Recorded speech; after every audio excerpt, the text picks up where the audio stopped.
जी बिल्कुल, मैं इस वक्त मौजूद हूँ घंटाघर चौक पर शहबाज शरीफ हॉस्पिटल के अंदर, जहाँ पर सिलेंडर फटने से धमाका हुआ है। धमाके की शिद्दत काफी तेज थी। जहाँ पास की मार्केट है और पास ही बैंक है, उसको भी काफी नुकसान हुआ है, और शहबाज शरीफ जो हॉस्पिटल की बिल्डिंग है उसको भी काफी नुकसान हुआ है। इस धमाके से 3 लोग मुतासिर भी हुए हैं। 3 लोगों की तशवीशनाक हालत बताई जा रही है, और यहाँ पर मौके पर डिप्टी कमिश्नर और कमिश्नर साहब भी मौजूद हैं। वो भी मौके का जायजा ले रहे हैं, और रेस्क्यू टीमें भी मौके पर मौजूद हैं, वो भी इस चीज को देख रही हैं। कमिश्नर साहब भी मौजूद हैं।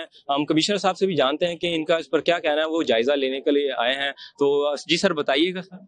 बिस्मिल्लाहिर्रहमानिर्रहीम को 9 बजे के करीब इतला मिली थी कि ये DHQ जो हॉस्पिटल है, ये शहबाज शरीफ हॉस्पिटल है, वहाँ पे ये धमाका हुआ है। तो इसमें मौके पे हम पहुंचे हैं। तो इब्तदाई इतला के मुताबिक जो लैब है इस हॉस्पिटल की, उसके अंदर ये ब्लास्ट हुआ है, और उसके हवाले से जो लॉ एनफोर्समेंट एजेंसीज हैं वो यहाँ पे पहुंच चुकी हैं। वो अपना होमवर्क कर रही हैं, और इस वकूए को जो है इंसिडेंट को इंक्वायर इनटू करने के लिए एक कमेटी जो है वो कॉन्स्टिट्यूट कर दी गई है। और वो कमेटी जब अपना होमवर्क मुकम्मल कर लेगी तो फिर उसको हतमी राय दी जा सकती है कि ये जो धमाका है ये आया कि गैस लीकेज की वजह से हुआ या कोई सिलेंडर ब्लास्ट की वजह से हुआ।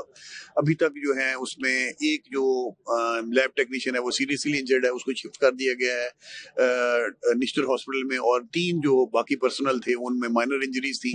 उन चारों को जो है, तीनों को भी वहाँ पे निश्तर हॉस्पिटल में शिफ्ट कर दिया गया है। बिल्कुल, कमिश्नर अरशाद अहमद का यही कहना था कि यहाँ पर जो धमाका हुआ है मौके पर रेस्क्यू भी मौजूद हैं टीमें, और मौके का जायजा भी ले रहे हैं, और हम भी यहाँ पर मौजूद हैं। जो यहाँ पर धमाका हुआ है इससे मुतासिर 3 लोग हुए हैं, जो यहाँ पर उनको हॉस्पिटल इंतकिल कर दिया गया है। तो मजीद इनसे आपको आगाह करते रहेंगे। इजाजत दीजिएगा। कैमरामैन जीशान हैदर के साथ अरसलान अली, एन न्यूज़ मुल्तान।